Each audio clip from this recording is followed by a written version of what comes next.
I must not fear.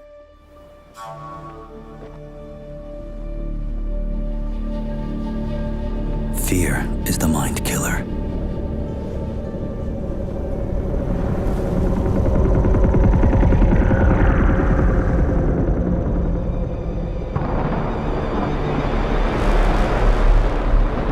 Fear is the little death that brings total obliteration.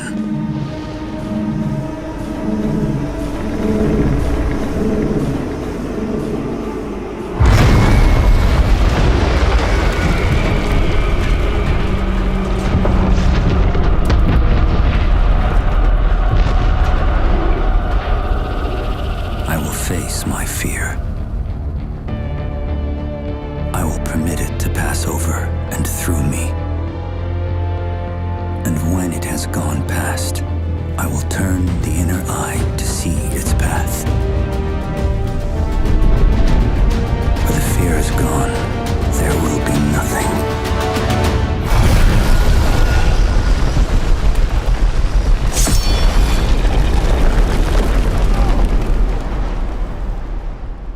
Only I will remain.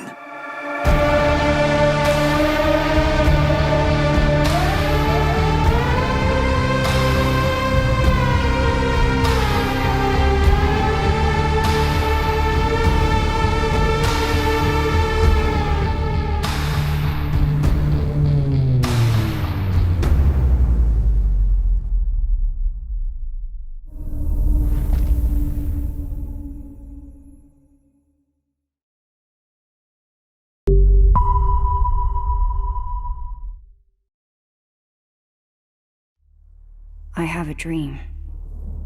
It starts in the desert. You cling to life. You find others, friends. You wander the dry, dirty streets of civilization. In the ancient halls of the testing stations, you find answers. You seek the secrets of the ever-shifting sands. Spice.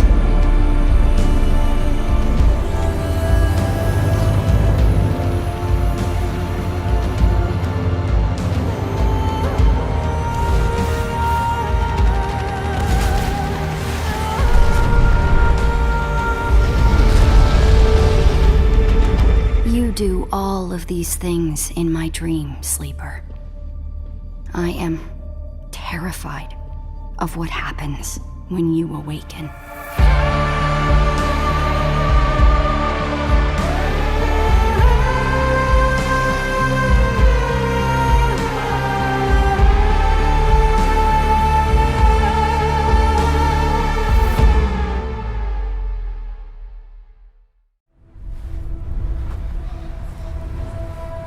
Arrakis is a test. Few survive it.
Arrakis is a test.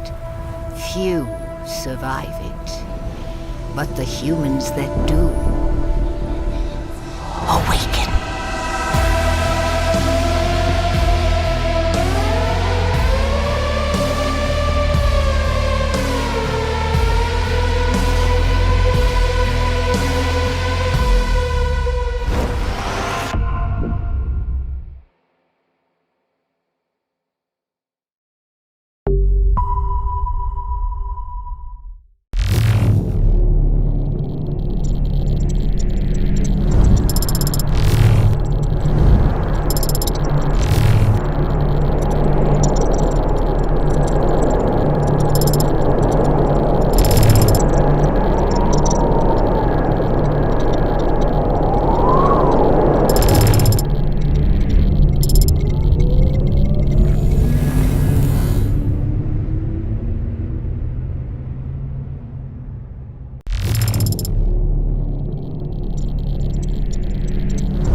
Arrakis is this unrelenting anvil against which people are beaten and shaped and forged into something that's stronger.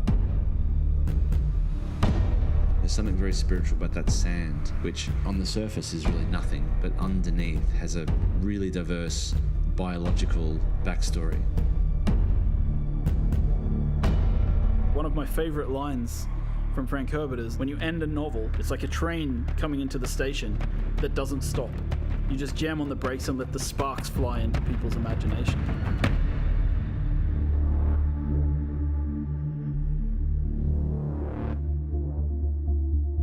Arrakis is a test, is what the Fremen say. And the player comes right into the heart of that test. Dune Awakening is a survival game at the base level. And it begins like a traditional survival game, you know, like you're looking for water, you're looking for shelter. You know, where will you find water in the desert? Will you take it from others? So when we talk about survival, sure, we start with the basic kind of survive. And then when you've survived long enough, it's now time to think about political survival and how you progress within the universe. The approach we take when building a world like Arrakis is we kind of have to think about where are the stark lines and how do we draw these epic spaces? How do we make them feel huge and the player feels dwarfed by everything they see around them? The intention was every time we saw the desert, it was highly brutal, and if you went out into the desert without the right protection and without the right knowledge, that it was sure death. If we looked at references from some of the hottest deserts in the world, the visuals that we saw from those deserts weren't enough. We needed this world to be even harsher. So we've been working with Legendary since the very beginning. They've been very generous with sharing with us assets from the film and allowing us to see things from the film and allowing us to really understand the vision that Denis Villeneuve has for the world and his characters and the way he's grounding Arrakis. But of course, a game is a much larger scale, so we need to expand upon that vision. We have our own army of concept artists who are sending things back and forth with Legendary all the time. One of my best moments on this project so far actually was I got to go and visit the set of the first film with a group of the people from Funcom, the art directors, the lead artists, and we got to walk around in the actual sets that they had built in classic old school set building, massive palaces, and we got to look at the ornithopters from the inside and the outside, right? We got to walk around them and get a sense of their scale. Well, I think what they had done really well is they'd been quite inspired by the world that we had built in Dune Part 1. Now, in a film, you're sort of led on a journey by the director and by the script, whereas in a game, you have the opportunity to sort of create your own narrative and create your own journey. The most exciting aspect for me is the fact that you can take what you've enjoyed and loved and you can build your own stories and your own places. And that to me is the ultimate goal, is to have, complete control. Using Unreal 5 to create a game is obviously one of the better choices. Unreal 5 gives us flexibility through the blueprinting system. It allows us to handle amazing graphics through the rendering system, the lighting system such as Lumen. Lumen technology allows proper light bouncing. If I had to say one thing in the game that really benefits from Lumen, it's player crafted spaces. In our case, it's like you build a room and you place a window, and the window lets in natural light, and the light will fill the room in a way that feels real. And that technology hasn't existed before. Before Unreal 5, in the olden days, you had to use what we called the LOD system. And that meant that you had to create assets at different LOD levels, so it doesn't slow down everybody's computer. With Unreal 5, we have this new technology called nanite that breaks things down into the right amount of polygons at the right distance. So for us, as a company, this has made an amazing difference to the visual detail of the world.